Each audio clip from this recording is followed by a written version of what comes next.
নমস্কাৰ বন্ধুসকল, RC লখিমপুৰ এই ইউটিউব চেনেলটোৰ অন্য এটা ভিডিঅ'লৈ আপোনালোক সকলোকে স্বাগতম জনাইছোঁ। বন্ধুসকল, আশা কৰোঁ আপোনালোক নিশ্চয় কুশলে আছে, সদায় কুশলে থাকক। গতিকে আহকচোন এতিয়া আমি আজি আমাৰ ভিডিঅ'ৰ বিষয়লৈ যাওঁ।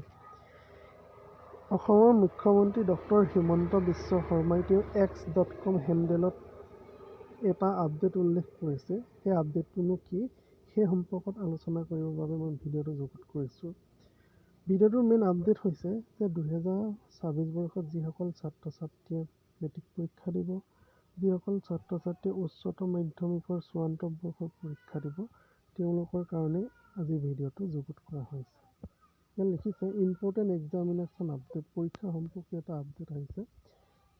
HSLC Matriculation Examination 2026 will commence from 10 February 2026 যে মেট্ৰিক পৰীক্ষাৰ আগন্তুক হ'বলগীয়া মেট্ৰিক পৰীক্ষা কেতিয়াৰ পৰা আৰম্ভ হ'ব? 10 ফেব্ৰুৱাৰী 2026 পৰা আৰম্ভ হ'ব।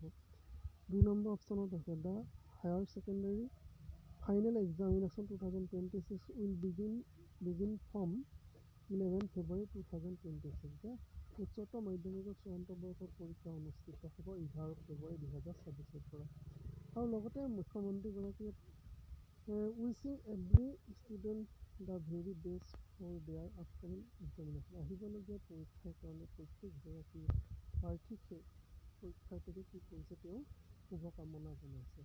গতিকে বন্ধুসকল, আজি ভিডিঅ'টো ইমানেই। আমি ভিডিঅ'টোৰ পৰা জানিব পাৰিলোঁ মেট্ৰিক পৰীক্ষাৰ 2026 চনত কেতিয়াৰ পৰা আৰম্ভ হ'ব? 10 ফেব্ৰুৱাৰীৰ পৰা, আৰু উচ্চতৰ মাধ্যমিকৰ চূড়ান্ত বৰ্ষৰ পৰীক্ষা আৰম্ভ হ'ব 11 ফেব্ৰুৱাৰী 2026 পৰা। গতিকে আজিলৈ আহিছোঁ নতুন এটা ভিডিঅ'